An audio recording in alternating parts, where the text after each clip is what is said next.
খাগড়াছড়ি জেলা সদর হাসপাতালে ভুল চিকিৎসায় এক রোগীর মৃত্যুর অভিযোগ করেছেন তার স্বজনরা।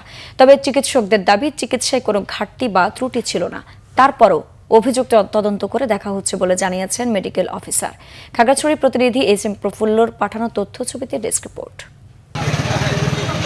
খাগড়াছড়ি সদর উপজেলার বাসিন্দা ফারিয়া সুলতানাকে ৬ আগস্ট সকালে খাগড়াছড়ি সদর হাসপাতালে নেওয়া হয়।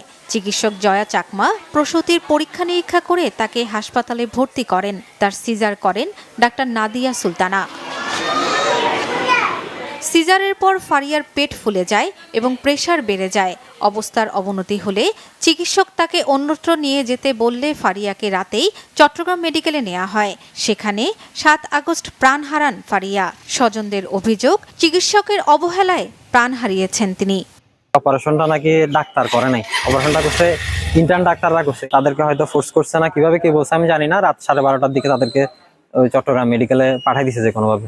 চট্টগ্রাম মেডিকেলে নেওয়ার পরে ওখানে কিছুক্ষণ ছিল বেডে, থাকার পরে সে মারা গেছে। ভর্তি দেওয়া হয়েছে। ভর্তি দেওয়ার পরে যখন আমরা এই দোতলায় নিয়ে গেলাম, তখন ওনারা বলতেছে যে ওনার অবস্থা খুবই ক্রিটিক্যাল, ওনাকে ইমার্জেন্সি এই সিজার করতে হবে। তো আমাকে ওষুধপত্র কিনতে পাঠিয়ে দিয়ে ওনারা সিজারে নিয়ে গেলেন।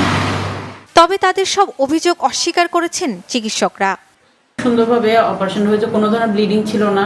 হ্যাঁ, পোস্ট অপারেটিভলি আমরা ফলো আপেও পেশেন্টের পাস ভিউ সব সেটেল ছিল। তারপরে একেবারে 7:30টার দিকে, মানে প্রায় 6.5 ঘন্টা পর এসে দেখলাম যে সিস্টার বললো যে আমাদের এই ওনার খিঁচুনি হচ্ছে, পানিটা কমে গেছে, ভর্তি হতে হবে, হয়তো বা সিজারে যেতে হবে। তো ওনারা ভর্তি হয়ে, ওনারা রাজি ছিল, ওনারা ভর্তি হয়ে অপারেশন করেছে।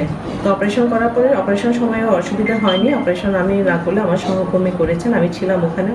ঘটনায় তদন্ত কমিটি গঠন করা হয়েছে বলে জানান মেডিকেল অফিসার। যদি অভিযোগের ক্ষেত্রে যদি বলা হয়, আমাদের ক্ষেত্রে এখনো পর্যন্ত মৌখিকভাবে অভিযোগ করা হয়েছে, লিখিতভাবে কোনো অভিযোগ করা হয়নি।